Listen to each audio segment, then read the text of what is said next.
I don't know what to say, That's really. it. 3 minutes to the biggest battle of our professional lives. All comes down to today. Either we heal as a team, or we're gonna crumble. Inch by inch, play by play, till we're finished. We're in hell right now. But I tell you, there are some times in life where you fall down and you feel like you don't have the strength to get back up. You sort of put a mask on your face when you come to school and pretend that everything's okay when it's not, and you go home and lay in your bed when no one's looking at you, when you don't have to impress anybody, and you're yourself.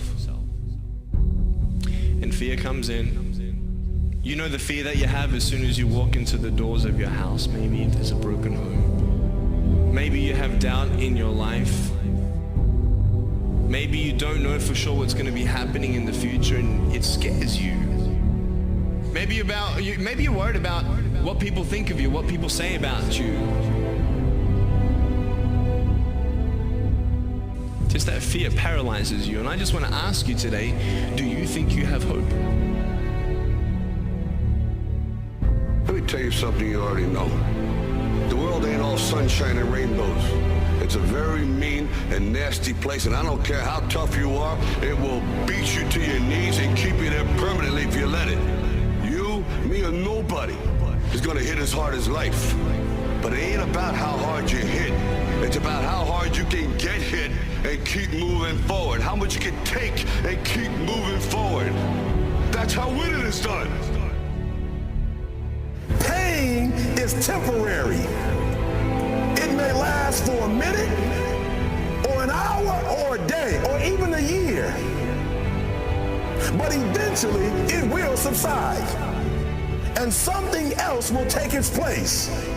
If I quit, however, it will last forever. I'm down here, face down, and I have no arms, no legs. It should be impossible for me to get back up. It should be impossible for me to get back up, but it's not.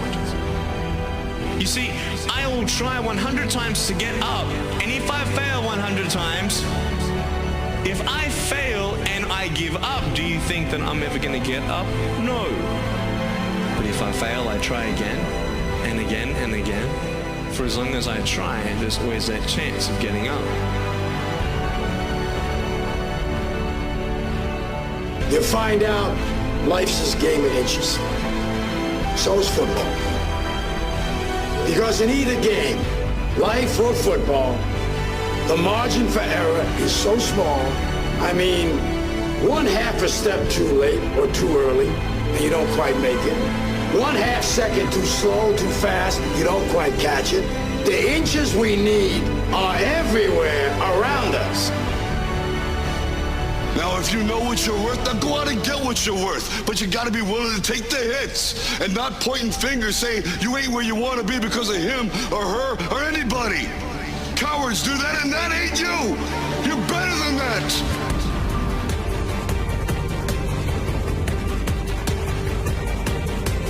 The most important thing is this: to be able at any moment to sacrifice what you are for what you will become.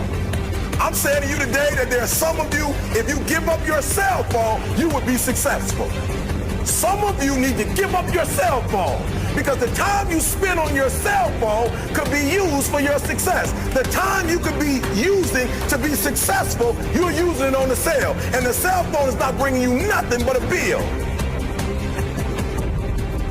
Very often you're getting what you're asking for. You're just not aware of how general you're asking. Clarity is power. The more clear you are about exactly what it is you want, the more your brain knows how to get there. Your brain is a servo mechanism.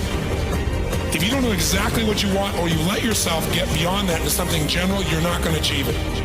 Clarity is power. You got to know the specific result you're after. What do you want? If you can't answer that question right now in your personal life, in your body, in your relationships, in your finances, in your spirituality, then you're not going to be as fulfilled as you want to be. See, it's easy to be on the bottom. It doesn't take any effort to be a loser. It doesn't take any motivation, any drive in order to stay down there on a low level. But it calls on everything in you, ladies and gentlemen. You have to harness your will to say, I'm going to challenge myself. Sometimes I have to pull myself out of bed and say, come on, Les. Things I know I should do, I don't do. Things I shouldn't do, I do. I found that the biggest enemy you have to deal with is yourself. Let no man forget how menacing we are. We are lions. Immortality. Don't tell me what I can't do. Of course, it was impossible to connect the dots looking forward when I was in college, but it was very, very clear looking backwards 10 years later. Again, you can't connect the dots looking forward. You can only connect them looking backwards. So you have to trust that the dots will somehow connect in your future. You have to trust in something, your gut, destiny, life, karma, whatever. Because believing that the dots will connect down the road will give you the confidence to follow your heart, even when it leads you off the well-worn path. And that will make all the difference. I'm gonna show you how great I am.